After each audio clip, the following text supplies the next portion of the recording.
Welcome back to another episode of the Startup Therapy Podcast. This is Ryan Rutan, joined as always by my friend, the founder and CEO of startups.com, Will Schroeder. Will, it is no secret. We talk about it a lot on here. We talk to a lot of founders, lots and lots of founders, as many as we can find. One of the things you may not know is that we also talk to a lot of repeat founders.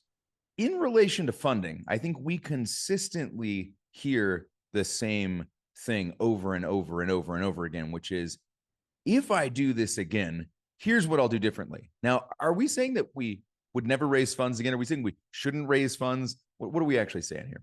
I think you talk to enough founders, you talk to literally every founder, ourselves included, who's raised capital from VC investors, whatever. Their first response is always, I'll never do that again. Now, I think that's funny. I think that's funny because you think about how it's like the dream for all of us, ourselves included, to go raise money, and how it's this big validating point. Then why is it that all the people have done it, almost every single person is like, yeah, I'll never do that again. Never do that again. Now, that doesn't mean they don't. It's an experience. Right? Yeah, right. It's like people who get married and divorced, and they're like, I'll never get married again. You probably will, but you sure will do it differently. That's at least in let's hope so, right? Like the hindsight being 2020 there are a lot of things you can look back on and go, here's what I would do differently.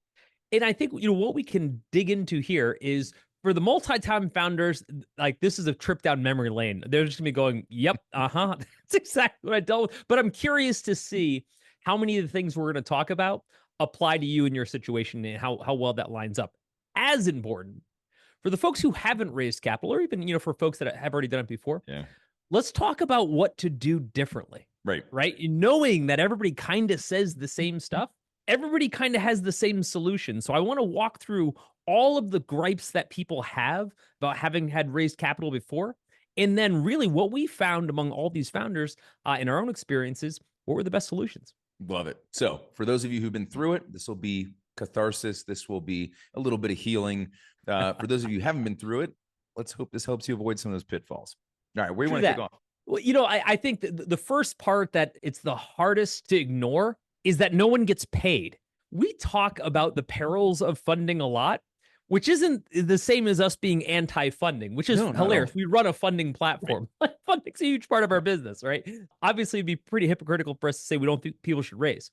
Right. But it'd be just as hypocritical for us to not open up all of the doors and make people aware of the process. Like anything we do in the founder space, we want to make sure people come into this eyes wide open, right? This isn't anti-funding, pro-funding. This is pro-awareness of what the hell is going to happen if you go down this path.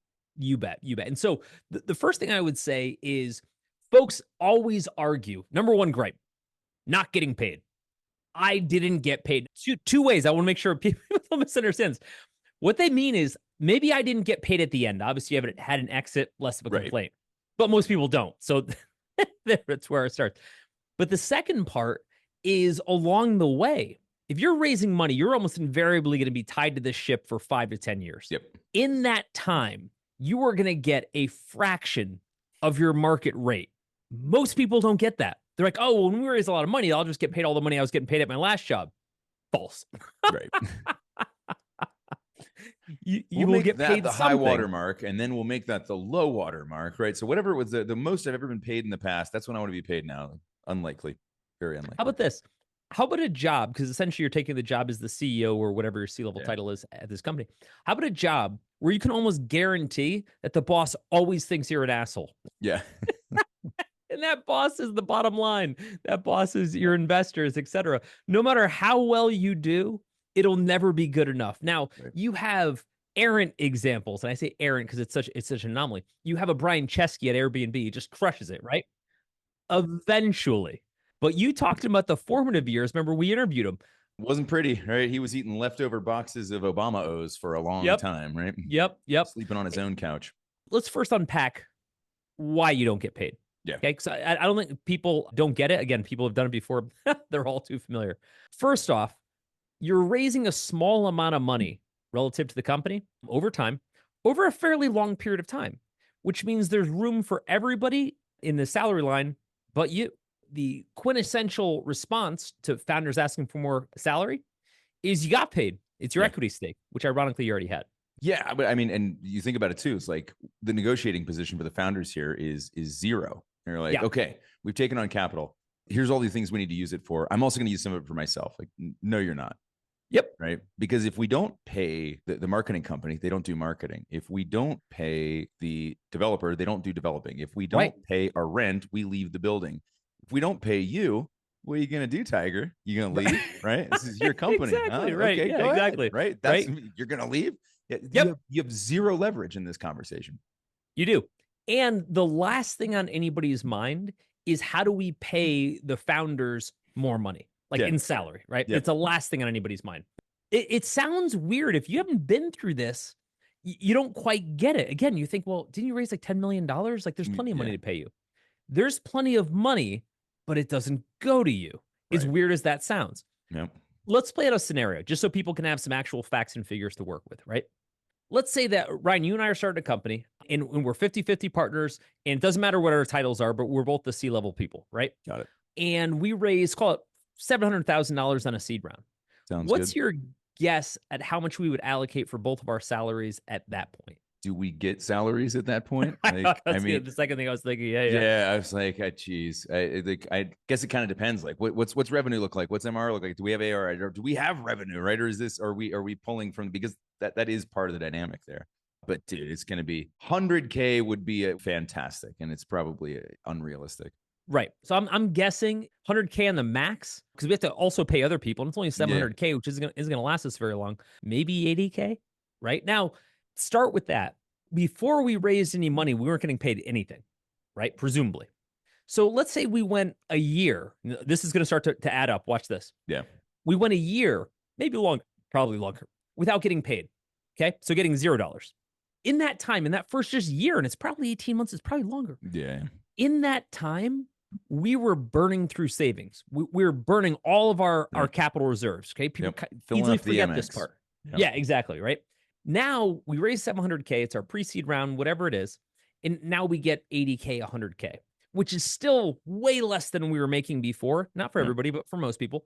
And we still can't pay our bills. We're still like pulling out of savings to make our mortgage payment, so to speak. That capital lasts us, let's say, 18 months. Typical 18 to 24 is how long capital raise will run. And now we go out and let's say we were successful at a seed round. Now we've raised $3 million on a seed round. Not a bad seed round, bigger, smaller, whatever. Where do you think our salaries are then? About 80,000, right? Kind of like right where we started. Now at that point, we may be able to level up a tiny bit here, but maybe not. $120? Again, it all depends on what it's earmarked for. Right, probably $120. 130, 140 on the high end, right? And again, everybody's mileage varies, but you got to look at it from the investor's eyes. The investors are like, you guys are already stuck with the company, right? Yeah. I'm more concerned about paying everybody else. And honestly, by that point, so are we. Let's say we move to 120, which would be pretty gracious, if you will. Okay. Now we've got another 18 to 24 months at that price point. Let's build on this. Year 1, 0. Year 2.5, 80 grand. Yeah. Right. Year 3.5, year 4.5, because I'm stacking all these together, 120 grand. We've averaged less than $100,000 a year, right? Probably closer to like 80-ish, for right? 3 to 5 years. Well, for 4 years so far, right? Yep. Now pause there. Going back to never got paid. We did everything right. Yeah. I want to point out we did everything right. Yep. We were successful. We raised again. We raised again. We raised on the right timelines. We were able to close our rounds. We did everything right. And you and I each made less than $100,000 a year as C-level executives of our own company. Yeah. Sweet. Now, sweet. Like, okay, and we're 4 years deep. A lot of bad shit can happen in 4 years. Yeah, well, because we didn't talk about that, right? There was the drawdown on savings. There was the increase in debt. There was all the other stuff that was going on. Yep. That makes that 100K averaged out even less valuable, right? You bet. By the time we normalize that down. By year 4, we have long since exhausted our savings by trying to like whatever. So we're so fortunate. We're one of thousands of companies per year that's able to raise a Series A. So we raised a Series A at $8 million, right? Just pegging a number. And now we're like, finally, we can get paid a little bit more. $150, $175, maybe. It caps out fast. Now, here's where we get really screwed. That $150 is going to run us for the next 2 to 3 years, assuming we're very capital efficient and we don't get to a B round, et cetera. But now we just added 3 years at $150, plus with what we averaged before, We are now at 7 years at barely breaking 100K in Yeah. likely the prime income earning years of our lives. It's a And big deal. again, we did everything right. Like we nailed it every single time. People were high-fiving the shit out of us the entire time about how well we executed. Investors were praising us for getting our rounds done. We were hitting our milestones. All the while, you and I are going back to our wives like, we're pretty broke. And there it is. And theirs never got paid. So what do we do about it, right? So like, because I think everybody listening now is like, yeah, we get that part. It sucks. So is there an alternate path here? And there are, right? But they're not necessarily easy, right? It takes some doing. There's a couple parts. Number one is recognizing that this is a thing. Yeah. It's like a hidden secret. Like you talk to CEOs that are 7 years deep in a funding round, you know, in funding world in their startups, and you're like, hey, how well do you get paid? And they'll just laugh at you. Yeah. Right. They'll be like, are you kidding me? I get paid. How well do you get paid? Sometimes. That's about right. And then begging for that paycheck. Remember, because they're constantly hands out trying to get that money. The best way to do this differently, like if you and I were doing this for our third time, fourth time, whatever it would be for us, the first thing I would say is we need to establish an incentive comp structure. Yeah. So that our base salary is just a reference point. You know, it's almost like being in sales. And our performance metrics that we insist on having every single year allow us to earn more money. I think it's the only way I've seen it work, right? Because it's something that the investors might agree to, right? As opposed to just like, and here's how I'm going to step up my salary over the next 5 years. No, that's such an easy no. That's why I say incentive based. Yeah. There's two reasons for that. The first reason is everyone will say yes to it. Yep. Like who wouldn't want to create incentives for a CEO? Now you might not hit them. Okay, sure. The second is because it's dynamic, it gives you the opportunity each year to kind of reset those milestones because your business is totally different every year in a startup, right? So to your point, if you say, hey, we're going to do a salary ladder and it's a guaranteed, I go to 120 to 150 to 180 to 210, you know, et cetera, no one's going to say yes to that. But if you were to say, hey, I want to have my base comp and then milestone bonuses based on hitting milestones that I'll agree with, you know, with the board, everyone will agree to that generally if the money's there because it implies that you're doing what you're supposed to do. But in this scenario where we're doing everything right, we're actually benefiting from as the founders as opposed to just being left behind. Yeah, exactly. And there's no lack of founders out there that I talk to that, again, are like 7, 8 years deep in a funded company. And they're like, actually, the company's doing pretty well. Like if I owned this company, like I'd be making a ton of money. Yep. But because I'm restricted from it, like enjoying any of the profits or upside to the company, yep, I don't have a way into or out of this thing. And so I'm fundamentally stuck. Stick on that for a second, because I think there is a misconception in the overall space that's like, okay, but if we're really profitable by that time, that's a big ass if, like, but if we're profitable by that time, then I'll just start taking distributions and that'll make up for the salary. Yeah. Does that happen? That. Yeah. That happens exactly never. There's nothing worse than seeing a profitable company that you built from scratch, yep, that you can take no money out of. It's bizarre to me. I watched a friend of ours, a guy we both know. I'm always mindful of keeping people anonymous, but a friend of ours grew a company. I'm actually thinking 2 of them now, both of them almost on the same pace, grew a company to about 15 to 20 million in revenue. And because they had an investment structure, investors, right?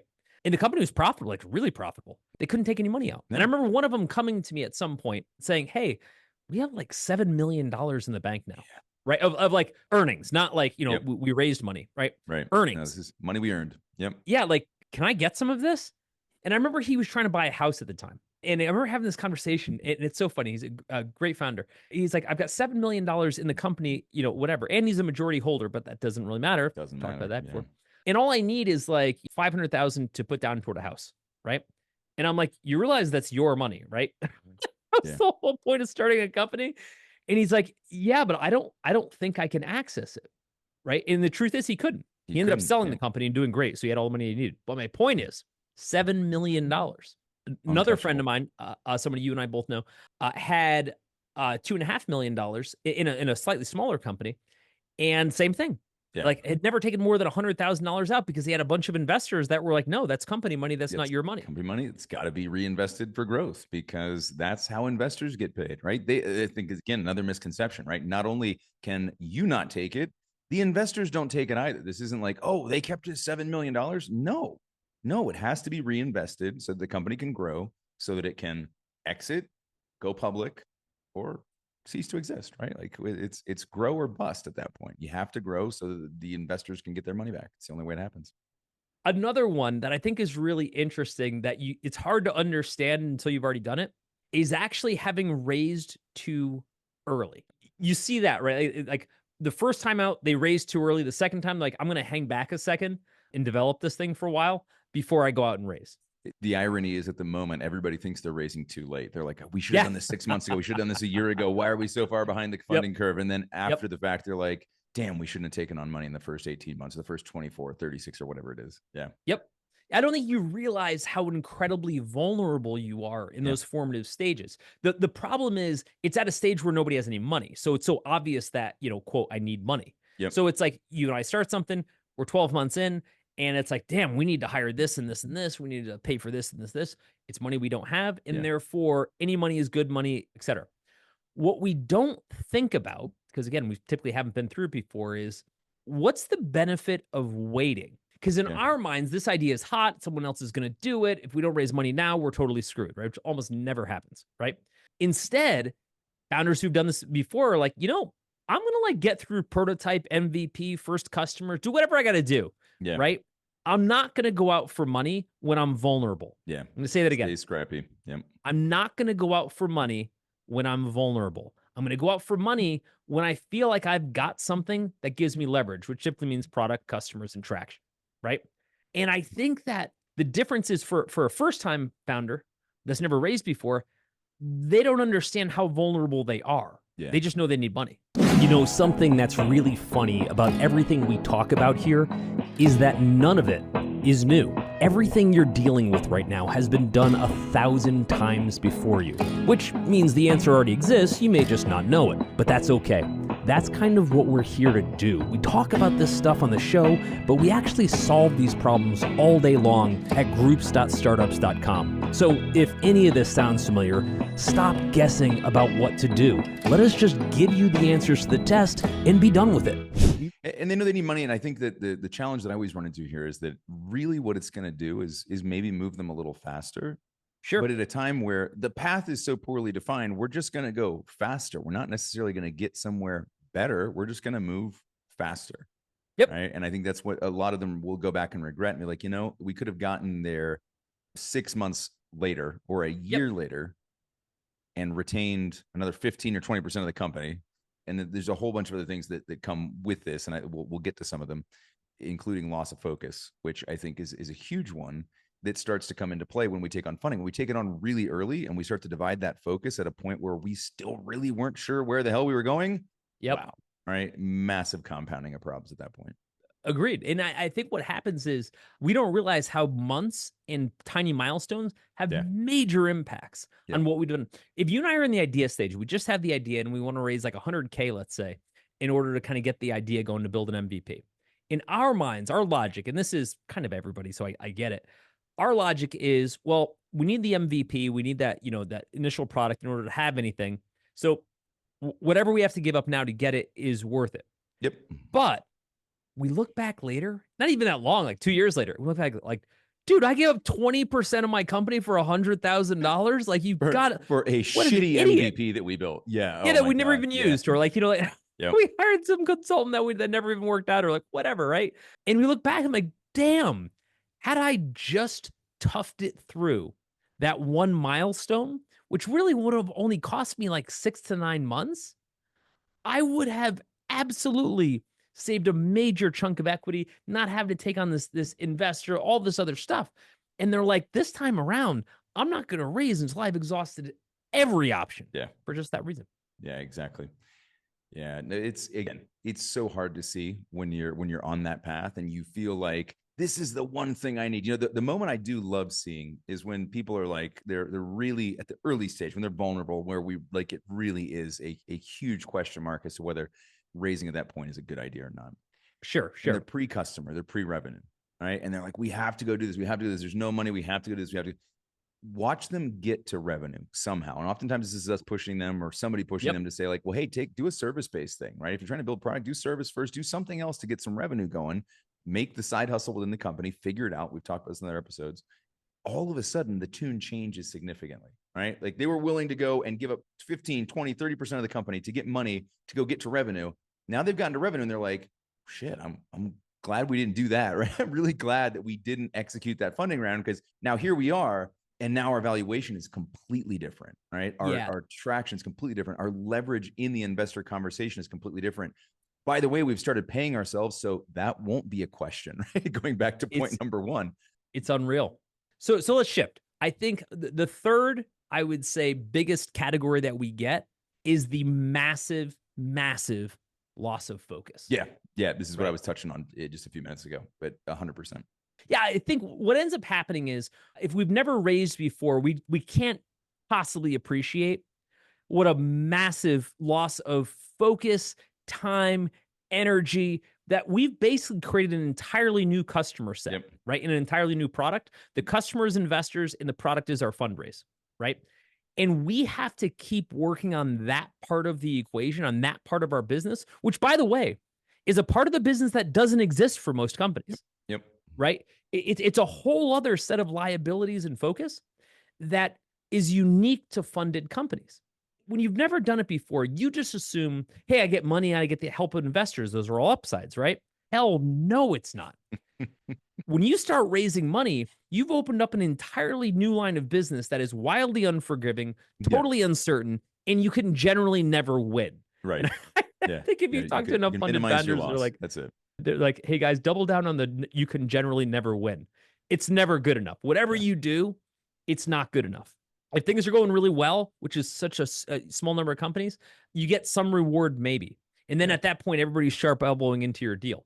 Let's break the division of focus into two major buckets here. Because I think that there's two, the way I look at it, there's two major buckets here. There's the fundraising itself, which is a massive distraction. Right. In like an energy suck. Yeah. Yep. Energy suck, time suck, just like attention, all of it. Right. You end up and then you start to maybe do things differently within the company 100%. To try to appease and appeal to investors, which starts to create the secondary bucket, which is then, let's just say we are successful. We go raise funds. This creates a whole bunch of new distractions and a loss of focus because now one of the beautiful things about being poor is you can only do one damn thing at a time, right? Like when you're a poor startup, when you're bootstrapped, you're going to focus on whatever the thing that you think is going to do the best to move you forward. The minute you've got money, now the expectation from the investors, from everybody that put money in is like, okay, now you got to go do 20 things at once. You got to go build the marketing team. You got to go build the sales team. You got to go build more product, get past the MVP, find customers, find partners, grow the team, all of this shit. And like, all of a sudden you're moving faster. And in a lot of cases, in my case in particular, I then had to move at a pace that at that time I wasn't capable. All of a sudden, I was accelerated beyond my capabilities. Like I could keep up with what was going on when I was unfunded. The minute I was funded and all of a sudden I had 20 new jobs, I'm like, shit, like, I don't know how to do some of this stuff. I got to figure it out on the fly, which is, part of it, I suppose. But for me, that's the bifurcation. You've got all the distraction and the loss of focus during the fundraise. But then there's a whole bunch of new activities that come into play once you're funded that also divide the focus. That's what I'm saying. And ultimately, your mindset changes. You go from, hey, I'm worried about building products for customers to I'm worried about whether we do this thing is going to have some sort of impact on whether we'll raise more money. And you hear this nonstop, and I've been through this before myself, is what will investors think? Signaling. No one ever talks about signaling that doesn't have an investor. They just talk about revenue and products. That's like what a business is supposed to be. But when you're out raising money, it's like, hey, if we partner with this company, it'll signal to investors that they might want to invest. If we hire this person at this skill level, it'll signal to investors that, that we're this next generation company. And you start to realize that like, that's not what you're supposed to be building a company for, but you sure as hell do. Yes, funding is a major distraction, particularly, I think this is coupled with when it happens too early, right? So I think if we look at that, the previous point we were talking about, which is that like if you raise too early, this creates some additional challenges. I think that it's even more of a distraction to focus at that early stage. So what's the solution? The solution is at those early stages, stay focused on things like generating revenue, being efficient with your costs, do all the things that you can do to avoid needing the funding at that point in the first place.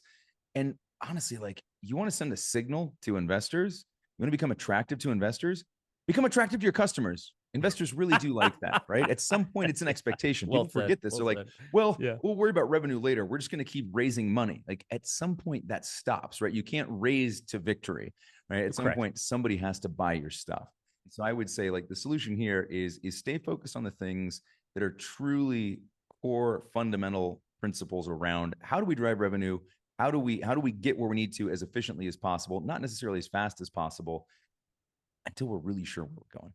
I heard a founder say something recently, and he said to me, "Hey, we're just closing our round," and I'm like, "Cool. What are you gonna do with the funding, use of funds, whatever?" And he said, "Cut a bunch of costs."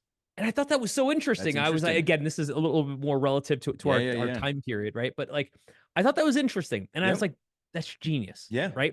Spend At the the money to moment, build tooling, build process, buy systems you didn't have access to before to reduce yep. variable costs. Yep. I love that. And the idea was, I'm going to take a moment when I have the money to reduce my reliance on money. That's the polar opposite of how most people go about it. And this is exactly what leads to them being so stressed. They say, hey, I raised more money, so I'm going to exponentially increase my liabilities, even if I don't have the revenue to go with it. Part of that is, hey, I'm making investments, but I also think it's a dangerous, dangerous gambit Yeah. because people could easily say I'm making investments without actually having to pay any of those investments off. There's a big difference between making investments that are speculative and making investments in assets, right? Yeah, So yeah, yeah. what this founder was talking about is making an investment in an asset, which is a cost reduction, which has permanent benefit. You bet. And I just thought what you're doing is you're saying, in order to get some of my focus back, so I'm not constantly distracted by talking to investors, I got a crazy idea. Why don't I become more self-sustainable? Yeah. Right. I remember this a long, long time ago.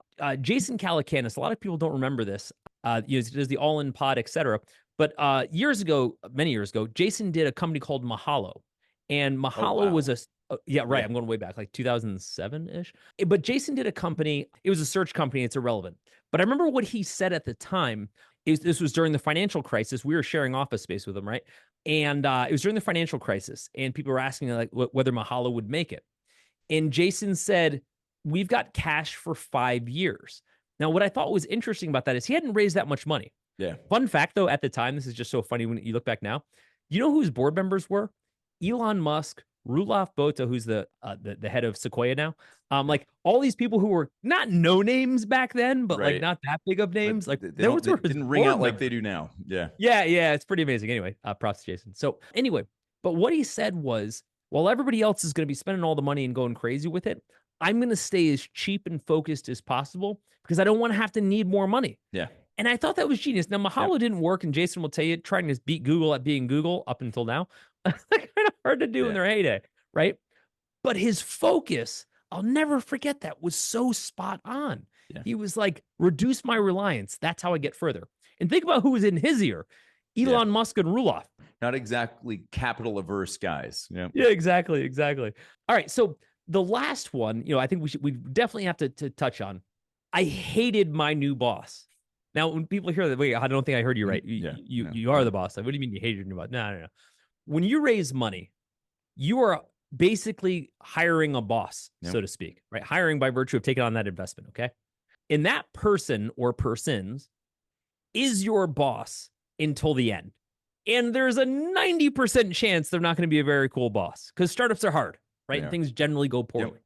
So when you made a fairly cavalier and probably leveraged decision to take that person on as an angel investor, a board member, et cetera, you just want to get the capital and get on going. You didn't really think too much about who that person was or what they might be like in the future. And, like anything in life, people change.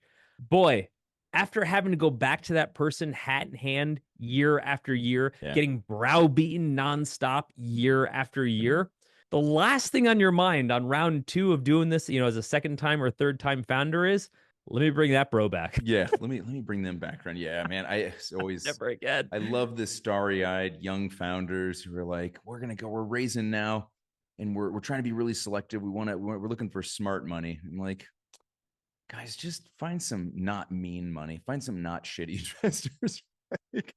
I agree with you. And it's hard to tell because most people have never worked with investors before. And it's not that they're all bad necessarily. No. You got to understand where they're coming from. Yep. Like they invest in assets that generally fail, which means most of all their employees, if you can call founders their employees, are all failing and all need to get fired. Right. Yep. So it's not an easy job. Right. Like, I feel for them. Now, that said, some of them have to do the job and they're actually kind of cool about it. Some of them have to do the job and they're complete assholes, such as life, such as the world. We have to be tethered to that person who we didn't even realize was our boss for a really long time. Yeah. And that person holds the keys to everything in our lives. They control our worlds. And we take that decision so lightly. It's like getting married to the first person we went on a date on just because they thought we were cool and wanted to go on a date and not realizing how important that commitment was. Yeah, it's huge, right? I mean, as you said, it's going to be a long time and it permanently changes your options within the startup, right? All of a sudden, you've taken on a boss. And basically what you're saying, you've taken on a boss and you're saying your outcome is primary, my outcome is secondary, right? Despite the fact that I'm the one in this thing day in, day out, making it work. And I'm the one who's taking the financial sacrifices over time. I'm the one who's putting the emotional energy into this thing. Your outcome is first. Mine is maybe. Yeah, right. Well, I mean, the other thing we always talk about is like, hey, investor person, you're already rich. You're going to pay your bills. I already cleared out my savings. Like we're not on the same side of the table. Yeah, we're not on the same side of the table. There are lives that are very different as this outcome goes. And so I think the solution there, take real stock in who these people are that you're aligning yourself with. When you're putting the board together, and if you're going to raise money, you're going to have a board. Don't willy-nilly it, right? Don't be like, oh, I guess this partner at this firm is fine, or I guess this board observer is fine. Those are going to be the most important people in your life. Yep. And if they're not cool, it's not going to be very cool. So look, let's put a bow on this whole thing. I think we can sum up a lot of this by saying, look, here's what most of us have learned on the other side of a fundraise, all right? And if we decide to raise again, the things that we're going to do differently come under a couple of themes. One, it's like be really, really deliberate and really intentional about why you're going to do this and when, right? Which is point number 2. Slow things down a little bit, right? Yep. You don't have to just get places faster. You got to make sure you're getting somewhere good, right? And so be thoughtful, be mindful about the timing of the raise. Slow down when you get to the part where who are we putting on the board seats, right? Who is going to be my new boss? How are they going to feed into that other bucket that we talked about around distraction? And remind yourself that a lot of times distraction comes from that same place of wanting to move faster and break things. Cool, right? I get it from a philosophical standpoint, but like the less things we break along the way, the better. So take your time, slow down, keep your focus, and be really deliberate in who gets involved in this adventure. Overthinking your startup because you're going it alone? You don't have to, and honestly, you shouldn't, because instead, you can learn directly from peers who've been in your shoes. Connect with bootstrapped founders and the advisors helping them win in the Startups.com community. Check out the Startups.com community at www.startups.com to see if it's for you. Could be just the thing you need. I hope to see you inside.